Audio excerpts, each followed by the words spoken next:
Hello guys, so welcome to my channel. So thank you all today for stopping by, and if this is your first time of coming across my channel, you're highly welcome. I make so share videos and pattern drafting right here in my channel.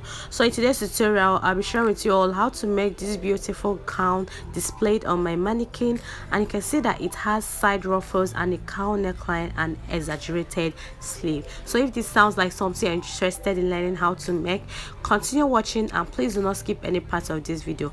Without further ado, I'll just get started with today's tutorial.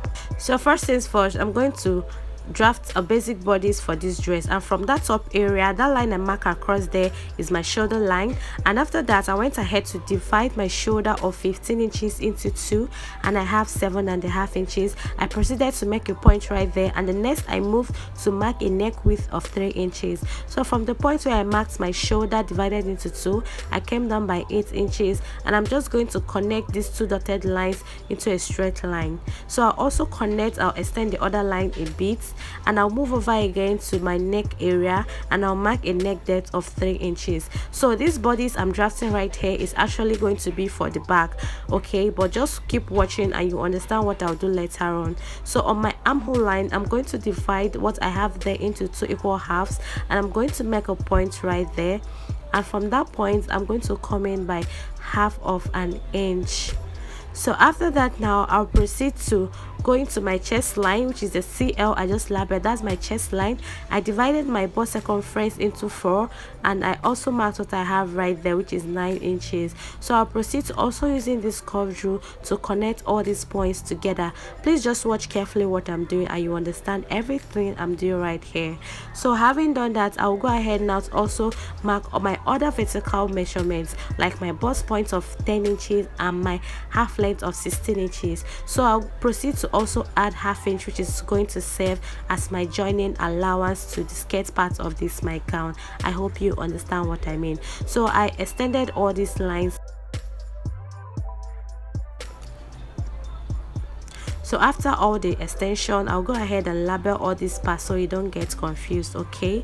So I proceeded to divide my waist circumference into 4, and I marked it right there, and I went ahead to connect this point to the other points on my chest line. So because I'm working with a stretchy fabric, which is a crepe, I'm not going to add anything like stitching allowance at this point because this fabric is actually stretchy. So if you're working with a stretchy fabric, do not add any stitching allowance to yours. I went ahead to give this my dress a shoulder slope or slant, and that is all. I went ahead to cut this out.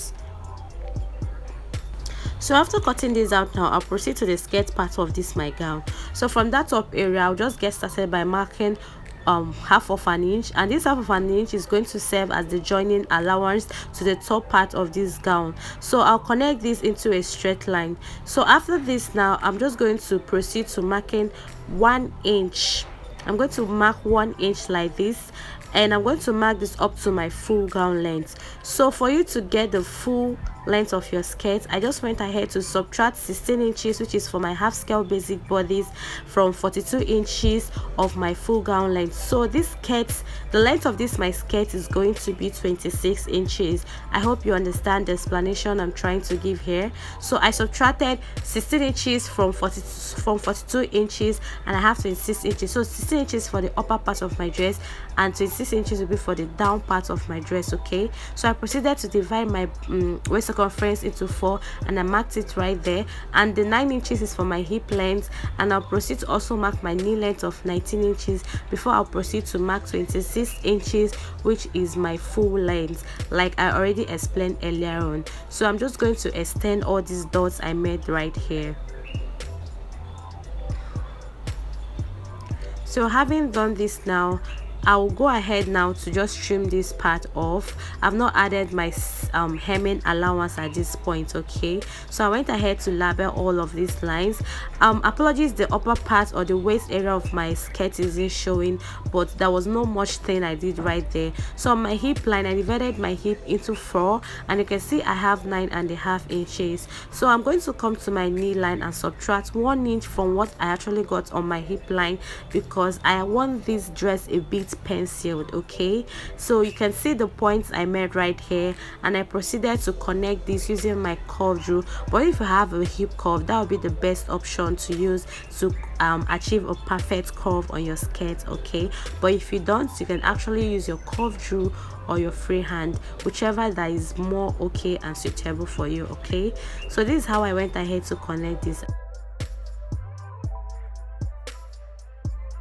So you can see my camera wasn't filming or recording this when I was actually taking my dart, but I'm going to explain at this point. So I have a dart length of 5 inches, and you can see what I have right here, and I went ahead to label that part my dart line. So at both sides I came out by half of an inch because I worked with a dart of 3.5 inches. So here is me replacing this dart at the sides. I hope you understand. So the next thing I'm going to do is to give this a butt curve. From the top area I came down by 5 inches, and from that 5 inches I'm marking 8 inches again as well. So I'm going to use my curve drill to connect from that top area to the 5 inches I came down by, and also going to connect it again to the 8 inches which I marked as well. So just follow what I'm doing very well, even if you don't really understand my explanation. That is not how you watch what I'm doing carefully and not understand what I'm doing. So I went ahead to cut out exactly like this. This will give it that butt curve effect and to make it sit properly at your bum bum. Okay, so I went ahead to cut out every other thing the way it is. I drafted, and remember I told you I'm not adding any seam allowance because the fabric I'm working with is a crepe and it is stretchy. So after cutting this, I'll proceed to cutting out on my actual fabric. So now for this, my top part, or for my front basic bodies, I went ahead to measure out like 7 inches, and you can see that I folded this inwardly first. If you can see that the right part came into the wrong part of this fabric, and I went ahead to fold again into 2. So having done this, I'm just going to get my already drafted basic bodies. After making sure that all this laps very well, I'm going to bring out my already drafted basic bodies, and I'm going to place it like this in a tilted manner. So one trick with this is that the more you tilt or slant this, the fuller your cowl effect is going to be. So my client didn't want her cowl effect so much, so I had to tilt this a bit, but trust me, you can still tilt this more than I tilted right here. But for my client, she didn't want this to be tilted. Sorry, she didn't want to have a very full cowl effect on the neckline. So that's basically all, and you go ahead and cut out exactly the same way I'm cutting out right here. Don't make the mistake of cutting out slantly, but you cut out straight just the same way I did right here. And for the shoulder area, watch carefully and pay proper attention here so you don't cut out everything. So you can see I stopped exactly on where my neck width stopped on that shoulder area. So that is just the simple thing with this, and spreading this out, you see what it looks like. So now I'll proceed to cutting out for the back part, and you can see that I didn't place my paper from the edge of that fabric. I went ahead to leave at least half of an inch, which is going to serve as my zip allowance. So I went up by 5 inches from that point. I tried using my ruler to connect, but it wasn't really easy, so I had to use my free hand. So this is for the back or the zip slope, so it doesn't get bulgy and too big on the zip area. Okay, so that was all I did. So I went ahead now to cut out every other thing the same way it is. So just watch carefully. There is no way you will not understand every explanation I'm trying to give here. Okay,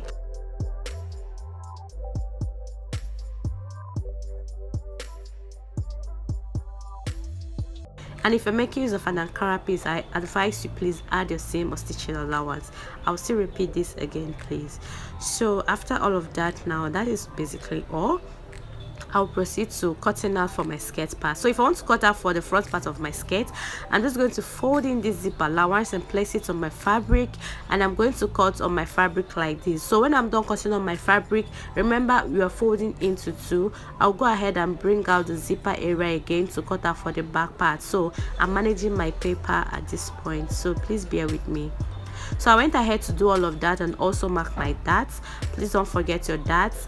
And this is for the front and the back part of my skirt. You can see I've already taken in my darts, and that is all. You can see how nice that curve effect is looking right here.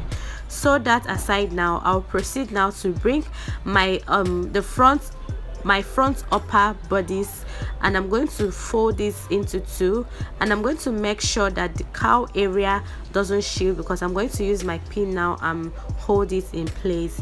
So after that, I'll bring this the waist area together. You can see that everything matches right here. So I'm going to notch the center piece, and I'm going to notch this, and also do the same for the skirt part of this gown. So once I've done this, now I'll keep the upper bodice aside, because I'm going to fix or attach my ruffles to this skirt before joining my upper part of my dress to the lower part. So these ruffles I have here, I'm actually going to cut out twice of the length of this my skirt. So I have 27 inches. I'm going to multiply it by 2, and I went ahead to do that, and from my waist area I marked 1 inch, and I did this and joined at that area, and I flipped over to the right side. And this is basically what you are supposed to do, so that you can achieve a fuller ruffles.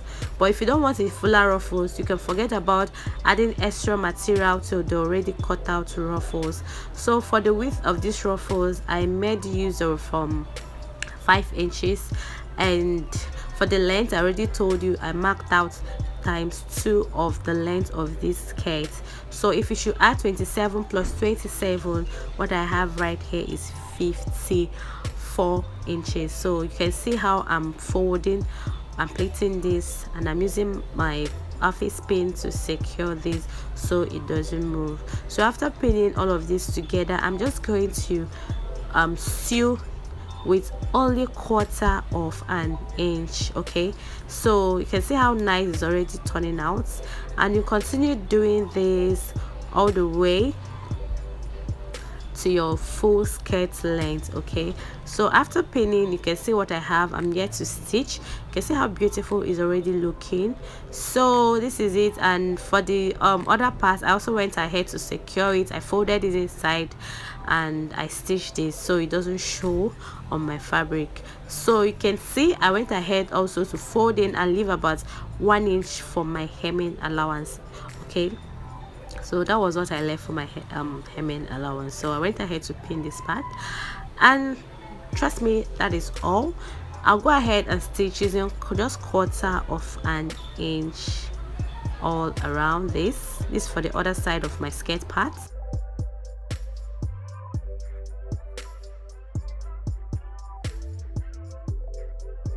So I'm going to stitch using 1/4 of an inch. I'm just trying to show you all everything I'm doing right here. So after that, now you can see how nice this is looking, and this is what I have here. So the next thing is to bring my front basic, or my bodice, of course, the front part of it, and I'm going to make sure I place the notch I made already on these two pieces together, right sides facing each other, and I'm going to pin this. Of course, I'm going to pin this. So please just hold your folded cowl effect or whatever with pin so it stays in place, because if you don't, this will actually going to disturb you. So don't make that mistake. Okay, so I'm going to join this to my front skirt parts, so you can see the notch part already. So just place this right sides facing each other.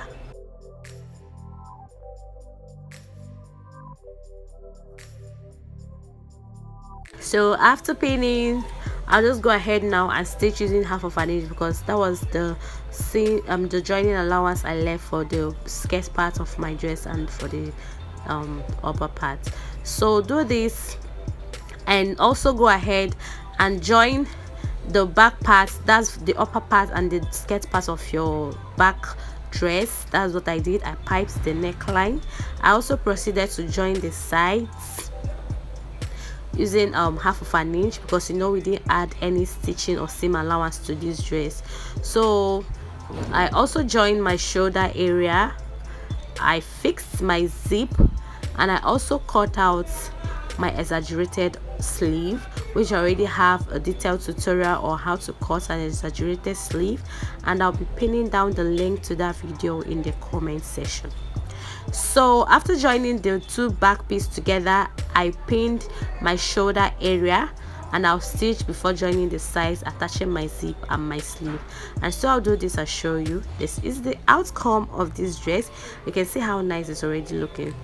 To be honest with you, if I don't tell you that this dress was handmade, you already think is a ready to wear dress. Like, you would think that is an already made dress, but this is actually what I did. And trust me, you can also do better than this. Thank you for watching, and if you've come this far watching me, I urge you to please subscribe to my channel. Don't forget to like this video, share, and also comment as well. Thank you so much for always coming back to watch this video, and if you are yet to subscribe, please kindly do so. Love you all. Bye.